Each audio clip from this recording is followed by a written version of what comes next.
do Rádio Revista Cidade, ao lado de Valdomiro da Mota, Rodrigo Santos, eu sou o Dirley Silva, o Felipe S. conosco e o Rádio Revista aí na sua última hora, esse horário, o horário da entrevista. Nós estamos recebendo aqui o Orlando Soares Filho, o Orlando que hoje é presidente da Federação dos Trabalhadores no Serviço Público do Estado. E recentemente ele esteve em Brasília, juntamente com outras lideranças sindicais, aqui de Santa Catarina e de todo o resto do Brasil, para pressionar a Câmara dos Deputados em relação à reforma administrativa, a PEC 38. A PEC 38, que está... eu tive dando uma olhada, Orlando, nessa PEC 38, e ela vai mexer muito com o servidor público. E ao mesmo tempo, que me parece, vamos lá, a reflexão que eu faço, né? Uhum. E a minha reflexão é a pergunta. Ao mesmo tempo que ela mexe para diminuir o custo do serviço público no ente do Estado, aí eu falo de município, governo federal, governos estaduais, e ela coloca ali algumas armadilhas e alguns benefícios para o Estado brasileiro. Eu quero que você faça uma análise do que houve um recuo lá em Brasília a respeito dessa sequência lá da comissão que estava tratando desse fato, né? E o que pode se dar de novo nesta última semana aí, aliás, nesse início de semana de novembro, em relação a essa PEC 38. Bom dia. Bom dia, Dirley, Rodrigo, Valdomiro. Felipe não conhecia ainda, sempre estava aqui com o Matheus, né? Primeira vez que conheço o Felipe. Estivemos na Semana do Servidor Público, 28 e 29, fazendo uma maratona dentro do Congresso Nacional. Fizemos manifestação em frente ao Museu Nacional, lá em Brasília, com cerca de 20 mil pessoas. E além dos entes estaduais, federais e municipais, também dos 3 poderes, né? Judiciário, Legislativo e Executivo. Ela afeta todos, a PEC 38. E a PEC 38, ela exatamente hoje, faz 2 semanas que foi protocolada. Ela é fruto de lei de um grupo de trabalho criado pelo presidente da Câmara, Hugo Mota, cujo relator foi o deputado Pedro Paulo, do PSD do Rio de Janeiro. E quem protocolou essa PEC, a 38, na sexta-feira anterior ali ao Dia do Servidor Público, acho que foi dia 25, 26, foi o deputado aqui de Santa Catarina, o deputado Zé Trovão. E nós não sabíamos, apesar de ter um grupo de trabalho, e nós temos o presidente da nossa confederação no GT, nesse grupo de trabalho, ele supostamente ouvia as propostas do grupo de trabalho, mas ele não abria. Era aquele grupo de trabalho, Rodrigo, em que tu anota e fica para ti. Né? Não tem o resultado final. Não tem a transparência que tem. O resultado final foi apresentado quando foi protocolada a PEC. Esse grupo de trabalho, ele formou-se 3 documentos, afinal, uma que é a PEC, uma PLP, que tem que ter maioria absoluta de votação, e um PL, que é um projeto legislativo, que então é maioria simples. Então é um conjunto de documentos. Daquela sexta, de 2 semanas para cá, nós se debruçamos sobre esse documento, temos algumas críticas, estamos construindo outras críticas ainda, e a principal crítica é a falta de transparência e a questão de não ter a nossa principal reivindicação, que é a negociação coletiva no setor público. A gente criou um estudo, protocolou junto à casa, junto ao governo federal, a ministra Esther, que é da Casa Civil lá, é do Ministério o Ministério que cuida dos servidores públicos, e MGI, que chama de Governança e Inovação, e não foi para frente essa discussão. E surgiu essa PEC 38, substituindo uma PEC anterior, 32, parece calibre de arma, né? PEC 32, PEC 38. E essa PEC 38, então, ela a pretexto da ineficiência do serviço e do servidor público, de um ajuste fiscal, de um combate a privilégios, com uma roupagem de modernização e eficiência do Estado. Ela traz uma série de alterações no modo dos servidores públicos se organizarem nas suas carreiras, que no nosso entendimento ela é complicado. Ela vai tirar muitos direitos dos servidores e não acrescenta o que a gente queria, que é a negociação coletiva no setor público. Você pode exemplificar assim de uma forma mais digamos assim, mais resumida para o público, quais são esses, até porque eu vi uma entrevista do Guilherme Boulos, que agora é ministro, né? Sim. Que ele disse que essa proposta da PEC 38 não é uma proposta do governo, é uma proposta que vem do Congresso e tem até uma visão, ele usou o termo reducionista, porque vem a segundo a visão, reduzir direitos, né? Que você poderia dizer, enfim, dizer assim, quais são, no que realmente isso aí mexe no dia a dia do servidor? Deixa eu só incluir essa colocação do Rodrigo, que é pertinente, mas que me passou aqui que uma das ideias do gestor é reduzir custos. Sim. Reduzir custos, isso é o principal motivo. E profissionalizar o Estado, né? O servidor público. Eu até falava contigo ali fora agora sobre uma situação de justamente isso, né? O assunto era esse, mas ali fora a gente estava falando sobre essa questão da instituição pública não deixar no nome de apenas uma pessoa uma responsabilidade que é do todo. É o que acontecia aqui no SAMAI de Brusque, né? Só um exemplo. Então, me parece que aí o que o Rodrigo está dizendo, que a gente fazendo a reflexão, a PEC é um pouco disso, é você diminuir o custo do Estado, com esses penduricalhos que são oferecidos aí em todos os setores do Estado, judiciário, legislativo, o executivo, né? E ao mesmo tempo profissionalizar. E até ao mesmo tempo o Boulos também falou que ele é contra qualquer tipo de projeto que venha a enfraquecer a carreira do servidor público. E aí, enfraquece esse tipo de... Enfraquece porque ela tira um dos principais instrumentos, ela fragiliza um dos principais instrumentos, que é o concurso público. Ela cria um contratado temporário por até 5 anos, podendo ser prorrogado por 5 anos. No nosso entendimento, uma das primeiras fragilidades aí esse servidor não tem estabilidade. Não tem estabilidade. Não tem estabilidade. Pode ficar até 10 anos, mas não tem estabilidade. Não tem estabilidade.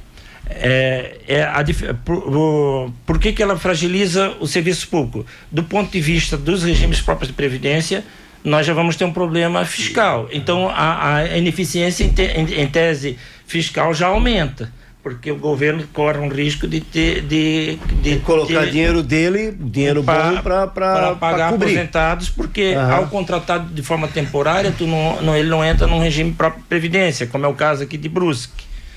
E que hoje, depois da reforma, ontem inclusive passou a reforma, eu estava acompanhando em Porto Belo, uma reforma diferente da nossa, mais complicada. O nosso regime hoje de previdência aqui, ele está equalizado. Então, do ponto de vista já das contas, ela não é uma garantia de eficiência fiscal. Essa reforma que está sendo Essa reforma que está aí. O que eu vejo? O primeiro ponto é a mudança de concepção do Estado. A nossa Constituição, ela foi feita de lei do ponto de vista de um estado de bem-estar social, em que ela busca, que o Estado busca dar a garantia da educação, saúde, segurança, assistência, algum tipo de assistência. E o que se vem com essa reforma? É o Estado mínimo. Então, o que não der conta lá, a educação não está boa, agimos localmente naquele pessoal, o resto que se vire com a educação, o resto que se vire com saúde, lei de mercado. Você acha que então temos dois riscos? O risco de ter um colapso na Previdência por falta de recurso em função disso, e um risco da prestação de serviço desse chamado, que essa palavra estado de bem-estar social hoje, ela, se você começar a falar aí na rede social, vão te chamar de comunista, né? Já começa a dizer assim, não, é o estado mínimo. Sim. É o estado mínimo que... estado que os Estados Unidos por muitos anos pregou, que a Europa ainda tem uns resquícios, em vários países tem, né? Um estado de bem-estar social. Mas voltando à prática, então você acha que nós temos dois riscos sendo corridos, uma de criar um colapso na Previdência, E o apadrinhamento político também. Quem viveu um período que nem nós vivemos, o período Ciro Rosa, que existia uma associação que era uma OCIP dentro da prefeitura, chamada Amigos da Antena.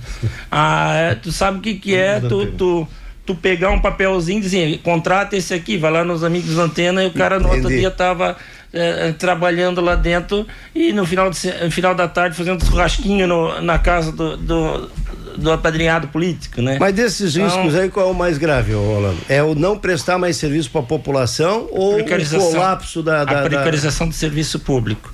E também alguns serviços são essenciais de lei, assim, ó. Se tu não tiver um serviço público, a garantia da estabilidade não é tanto para o servidor, porque eu estava falando para ti fora do ar, eu vou aqui agora participar de um PAD daqui a pouco, um processo administrativo disciplinar, em que a Tânia me indicou como representante do sindicato. É a garantia que aquele servidor público possa denunciar o mau gestor ou corrupto. Com a fragilidade do Instituto do Concurso Público e da estabilidade, tu corre esse risco. Então, a crítica aos super salários é a nossa crítica, é 0,3% que ganham acima do teto, que tem alguma forma daquelas famosas gratificações aí, que bate o teto, que é o salário do presidente. Salário do prefeito, por exemplo. Prefeito. Não pode ser acima, um servidor público não pode ganhar mais do que o prefeito da cidade.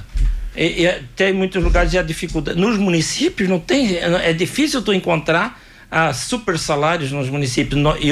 Que é a minha categoria, sou presidente da Federação dos Serviços Municipais de Santa Catarina. Difícil, inclusive é a dificuldade muitas vezes de um prefeito, por exemplo, sei lá, Canelinha, Major, que o salário dele fica lá em 15 mil, e contratar um médico por 15 mil reais hoje, por exemplo. É uma dificuldade que muitos municípios pequenos têm. Então, eles estão tratando, através da PEC, de forma igual, entes desiguais. Há municípios que tu pode ter algum tipo, Rodrigo, de negociação e dar algum benefício. Eu vou dar um exemplo de 2 municípios fora da linha, que são pontos fora da curva: Balneário Camboriú e Araquari. Balneário Camboriú, porque o cara não precisa do serviço público, ele paga lá o imposto, é o triplo. Esses tempos tinha o triplo de arrecadação de Brusque. Mais um cara que desce daqueles apartamentos do Beira-Mar, ele não vai lá procurar o SUS, ele tem o seu plano de saúde, ele tem, então é um ponto. Então lá tem alguns benefícios para os servidores que não conseguimos chegar, por exemplo, do outro lado da rodovia, que é Camboriú. E Araquari tem a BMW, tem uma arrecadação lá muito boa. É outro ponto fora da curva em que os salários são bons. Eu só pensando assim, se você botar o teto do salário, aí é um pensamento que agora mesmo me surgiu, se você botar o teto do salário em cima do teto do prefeito, aí eu penso o seguinte: você pega uma cidade pequena, uma cidade lá de 10 mil habitantes, onde o prefeito receba um salário de 10 mil reais por mês, né? Qual é o médico que você vai conseguir contratar por 10 mil reais por mês? Mas aí lá quando você faz um concurso público, não tá médico para ganhar 10 mil reais por mês. Vai ganhar 9 mil reais por mês, 8 mil reais por mês. Você está querendo dizer que não consegue achar alguém não consegue achar não consegue achar um caminho para. Aí você tem que. É por isso que o Rolando acabou de falar há pouco ali, ó. Uma coisa é você ter um município pequeno que não tem arrecadação, outra é um município que tem uma mega arrecadação, porque às vezes que é Balneário Camboriú, porque você tem uma outra sociedade de mais poder aquisitivo. Porque às vezes nesse caso o governo federal e o estadual tem que agir. Porque às vezes você tem um município pequeno, onde é que eu quero chegar? Porque eu já vi histórias até de colegas, amigos meus que se formaram em medicina, que já até falaram que se você tem cidades pequenas que não consegue atrair o profissional, não consegue atrair o profissional. E como é que ele atrai o profissional? A única forma é você dar um salário, né? Você tem um pagamento maior, só que aí poderia. Eles estão chamando esse PEC de PEC 38, né? 38. PEC 38. Deixa eu fazer um intervalo comercial e depois na sequência a gente volta com as demais perguntas aqui para o Orlando Soares. Muito bem, são 8h30, 8h30, estamos voltando aqui com o Rádio Revista Cidade. Para você que ligou o rádio agora, para você que está no canal do YouTube, para você que está no aplicativo, não esqueça de deixar o seu like, o seu joinha, faça o seu comentário também, não importa o que você vai dizer no seu comentário, faça, escreva ali no chat, for para elogiar, se for para destruir, não importa. Não importa, né? Mas engaje, faça isso. Né? E não esquece de deixar o seu likezinho aí na nossa transmissão. Bom, estamos aqui com o Orlando Soares Filho, estamos falando sobre a reforma administrativa, a PEC 38, ele que esteve exatamente naquela semana do servidor público, Dia Nacional do Servidor Público, e que houve uma movimentação lá. Estou aqui fazendo trazendo essa informação a respeito do que pode acontecer agora na sequência, já que ela continua sendo debatida no Congresso, Valdomiro da Mota. E a pergunta para o Orlando é justamente nesse sentido, essa movimentação toda que vocês fizeram através aí sob a liderança aqui da FETRAMESC, aqui da Confederação, né, da CSPB, que é a Confederação Nacional de Serviço do Servidor Público, ela teve um efeito, porque houve um recuo, pelo menos momentaneamente. Você acredita que esse recuo ele pode ser algo permanente? Pode haver aí uma mobilização no sentido de se reverter enfim, toda essa situação? Ou você acredita que foi apenas aquele momento ali que essa vigilância vai ter que ser constante da parte de vocês? Não, pode haver sim, Valdomiro. Primeiro falar do engajamento, dizer que a federação tirou o ano para ser o ano da comunicação. A gente estava perdendo esse debate da comunicação, de chegar ao servidor público. Você foi importante numa palestra nossa sobre comunicação que fizemos, acho que foi em agosto, né? Foi agosto, isso. Na FETIESC, promovida pela federação. Nós trouxemos grandes pensadores sobre comunicação, Valdomiro foi um deles, e nós já temos outros planos a partir de entendermos a importância da comunicação, que foi o legado que foi deixado desse encontro que nós tivemos. Valdomiro, te agradeço por isso. Te agradeço também por ter feito contato semana passada comigo e parabenizado os servidores públicos pela passagem do Dia do Servidor Público, dia 28, e não pude estar aqui presente porque estava a gente sabia disso. Naquela correria, né? Marcha que nós fizemos a Brasília, naquela corrida, e respondendo a tua pergunta objetivamente, houve já um recuo.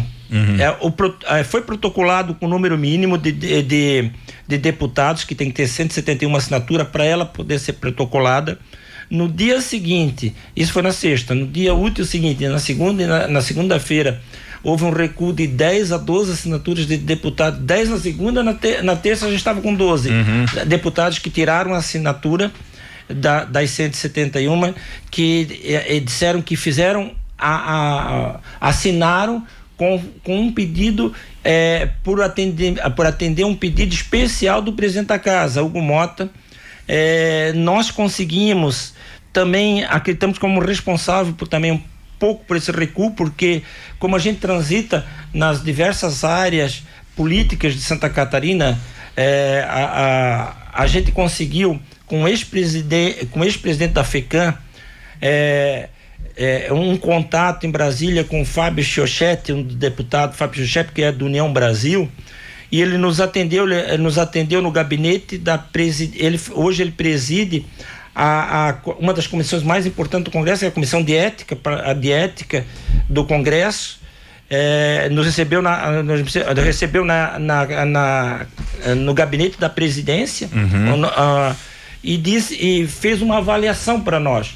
Ele disse que nas próximas 3 semanas, devido à COP, há um recesso branco no Congresso, não vai haver, e final de novembro para dezembro provavelmente não vai tramitar nada. Nos garantiu que, como o Delei disse, que havia uma possibilidade de ir direto para plenário sem passar pelas comissões, que ele assinou por um pedido especial do Hugo Mota, porém ele é contra ir direto ao plenário. Ele assinou para que haja o debate. E é isso que a gente quer, que haja o debate nas comissões, lá pelo menos 2 ou 3 comissões, que a gente seja ouvido, e que com isso a gente possa incluir, por exemplo, a negociação coletiva no setor público dentro dessa proposta. Então eu entendo que esse ano a gente conseguiu brecar o andamento, e ano que vem é ano político, então daí há também uma sensibilidade maior dos deputados com relação a aprovar projetos polêmicos. Então a gente está tentando levar esse ano para que não seja votação, não haja votação. Porém, o próprio deputado Fábio, ele disse, vocês vão enfrentar um problema. O deputado Hugo Mota elegeu como marca da gestão dele à frente da Câmara a reforma administrativa. Então, é um projeto pessoal do presidente da Câmara dos Deputados. Então, nós temos esse problema aí para resolver, mas também tem essa sensibilidade aí, né? Teve deputados que nos ligaram, nos alertaram, como a deputada aqui da região, a Ana Paula, né? Que é lá da Fetramésica de Blumenau, ela é de Blumenau. Vocês estão sabendo? Estou sabendo. Me coloca à disposição. Mas também a gente teve apoio de outros deputados aqui, cito, por exemplo, o Fábio Chachete, deputado Fábio Chachete, que o ex-presidente, o Cleonilton, que foi importante, o presidente africano, que foi o presidente africano durante a pandemia. Que é ali da região de Araquari, né? Araquari, né? Sim. A gente tem um bom contato com ele, a vice-presidente nossa é de Araquari, da federação, e ele ligou lá e o deputado nos atendeu. Então acredito que ele inclusive ele deu um trabalho para nós. Aquela noite nós ficamos redigindo quais eram os pontos críticos da reforma para ele levar para o colégio de líderes no outro dia. E bem no dia da manifestação. E com isso a gente acredita que também fez a nossa parte lá enquanto uma das federações filiada à confederação, para que possibilite o debate sem ir direto para a votação, que era a proposta que a gente achava que vinha do presidente da Câmara, Hugo Mota. Tirava a PEC 32, que já teve toda a tramitação, fazia um substitutivo, que era a PEC 38, e já ia para a votação. Mas com recuo de 10 a 12 deputados na assinatura e essa garantia de que ela vai tramitar, é uma garantia para o servidor público ter conhecimento dos prejuízos que nós vamos ter com relação a se essa proposta for aprovada. Um deles é que é o fim da negociação coletiva, porque ela engessa a possibilidade de ganho real. Ela engessa a possibilidade, por exemplo, de a gente pleitear, não tendo fundo de garantia, por exemplo, pleitear aquela tal da licença-prêmio, 3 meses a cada 5 anos, que a gente consegue ali. Não somos contra os super salários, que venha uma proposta para acabar com os super salários. Acho um absurdo ter aquela proposta, é uma excrescência no serviço público, mas se restringe a um grupo. Aposentadoria compulsória.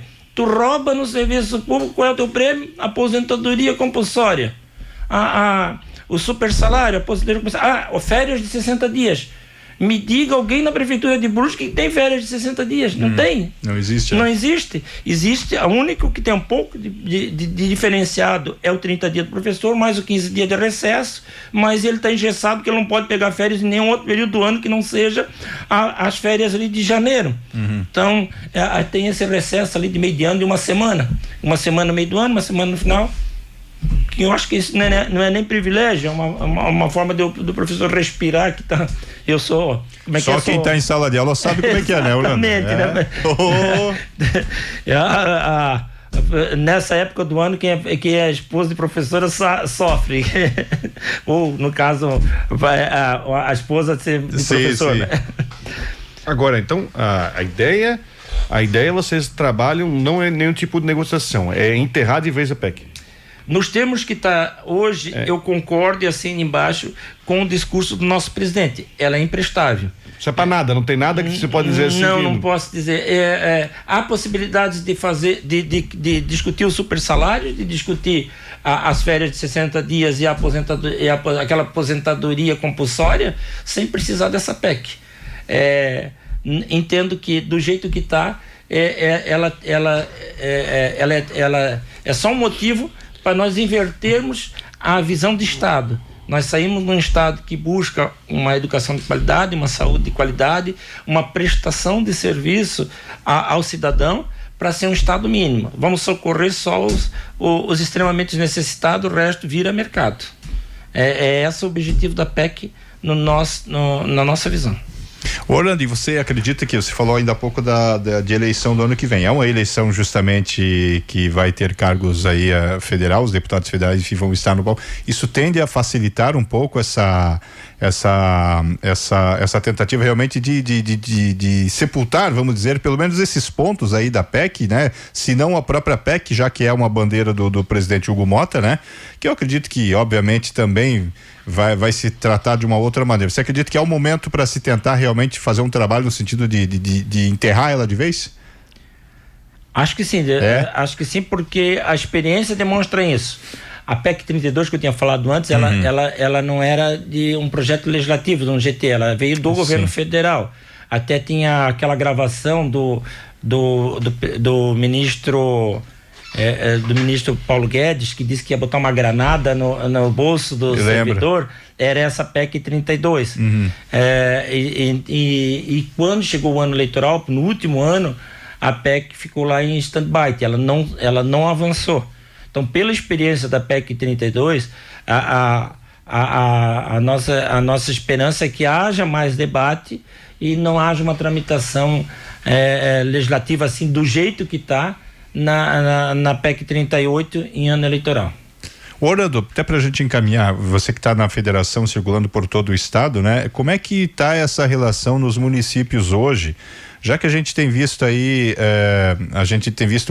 tempos atrás a gente tinha visto muitas investidas aí das gestões em relação principalmente no que diz respeito à reforma da Previdência. Sim. Nós tivemos aqui em Brusque, que foi feito um ajuste, até de certa forma o Sinceb participou das negociações, até passou bastante tranquilo. Eu até comentei aqui outro dia que o prefeito André Vec, ele participou da elaboração quando fazia parte da secretaria, depois como presidente da Câmara, e ele como prefeito. E eu lembro que até a Tânia disse que até foi fácil de negociar com o André, até porque o pai dele era servidor e tudo mais. Como é que tem sido a relação nos demais municípios de Santa Catarina nessas questões? Você que está à frente da federação, na relação dos sindicatos, dos servidores com as gestões municipais, tem sido complicado ou não? Nem tanto. Santa Catarina é um exemplo de um pouco diferente dos demais estados. São só 70, em torno de 70 regimes próprios de previdências. Então, na nossa base específica, porque nós temos esse trâmite que é uma orientação nossa de não termos assim um deputado como é que pode ser? Um deputado de estimação. Nós procuramos, independente, o vereador, o deputado, o prefeito que está lá, que ele vai resolver, a gente pede para negociar. Então, nas nossas bases, diferente, por exemplo, da base de uma outra central sindical mais radical, que não tem um alinhamento da negociação como um princípio assim essencial, como é o nosso, passou. Então, municípios que passou a reforma sem negociação, vai lá e verifica como é que é a linha daquele sindicato. Nos nossos sindicatos, com raras exceções, onde tramitou, houve negociação, como foi Brusque, e outros estão em negociação, São Bento do Sul, Rio Negrinho, Lages, onde tem regime próprio da nossa base, está sendo negociado. Ontem passou sem negociação, passou de Porto Belo, que foi o primeiro assim que entendo complicado. A segunda votação foi ontem.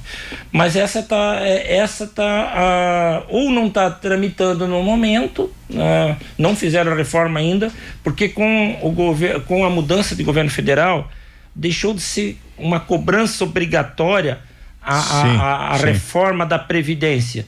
Então, quem já tinha feito lá, o governo federal já tinha feito a dele, o estado aqui passou no mesmo modo que a federal.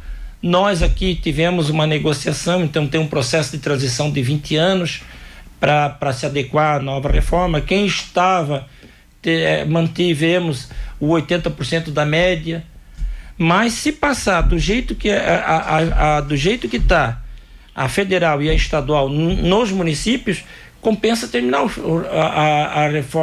o regime próprio de previdência.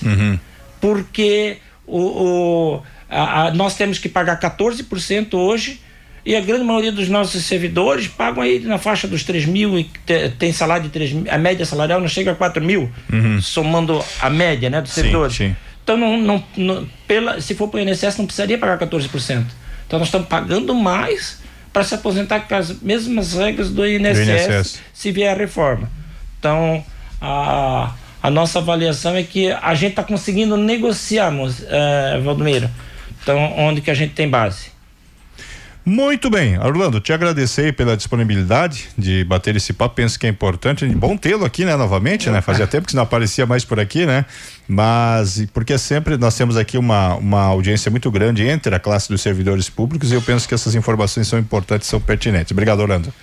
Valdomiro, a Tânia hoje, a nossa presidente aqui do SINCEB, ela está em Brasília, né? Sim, está em Brasília. Está em Brasília. A Santa Catarina foi contemplado com 7 vagas para a Conferência Nacional das Mulheres. Não, Santa Catarina não, a nova Central Sindical do Brasil. Sim. E o presidente Isaías da nova central conseguiu uma das vagas e ofertou a FETRAMESC e a gente encaminhou a Tânia.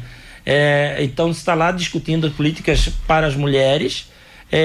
Eu estou agora por estar na federação, a confederação ofertou uma vaga para a gente participar de um debate da juventude no México, e eu indiquei uma representante, uma ex-presidente, que é uma das mais jovens que eu conheço, presidente de sindicatos, a Mariana, lá de Concórdia. Hoje está com 32 anos, ela vai participar de um debate no México, está correndo atrás do visto.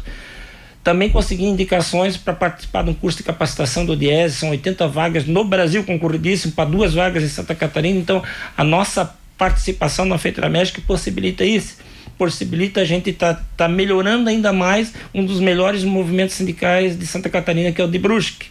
Tá levando gente para se qualificar. Então isso eu acho que é um legado da minha participação na federação.